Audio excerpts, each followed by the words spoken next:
সচিবালয়ে প্রভাব বিস্তারকারী তানভীর সমন্বয়ক নয়। বাকের বৈষম্য বিরোধী ছাত্র আন্দোলনের সমন্বয়ক পরিচয়ে সচিবালয়ে প্রভাব বিস্তার করতে যাওয়া তানভীর নামে কেউ সমন্বয়ক হিসেবে নেই বলে জানিয়েছেন প্ল্যাটফর্মটির সমন্বয়ক আবু বাকের মজুমদার। শনিবার 14 সেপ্টেম্বর এক বিজ্ঞপ্তির মাধ্যমে তিনি এ ব্যাপারে নিশ্চিত করেন। বিজ্ঞপ্তিতে বলা হয়, বিভিন্ন পত্র পত্রিকার মাধ্যমে জানা গেছে জনৈক তানভীর নামের একজন ব্যক্তি বৈষম্য বিরোধী ছাত্র আন্দোলনের সমন্বয়ক পরিচয়ে সচিবালয়ে প্রভাব বিস্তারের চেষ্টা করছেন। এই বিষয়ে আমরা স্পষ্টভাবে জানাতে চাই, তানভীর নামে বৈষম্য বিরোধী ছাত্র আন্দোলনের কোনো কেন্দ্রীয় সমন্বয়ক নেই।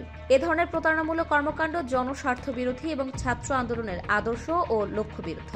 এতে আরও বলা হয়, বাংলাদেশের জনগণ এবং সংশ্লিষ্ট প্রশাসনের প্রতি আমাদের আহ্বান, যদি কেউ এই ধরনের কর্মকাণ্ডে জড়িত থাকে তবে তার বিরুদ্ধে দ্রুত ও কঠোর ব্যবস্থা গ্রহণ করা হোক।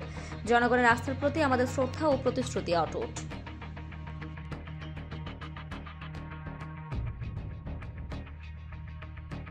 তোমার ছোঁয়াতে ভালোবাসার ভাষাতে মমতাজ মেহেদীর সাথে।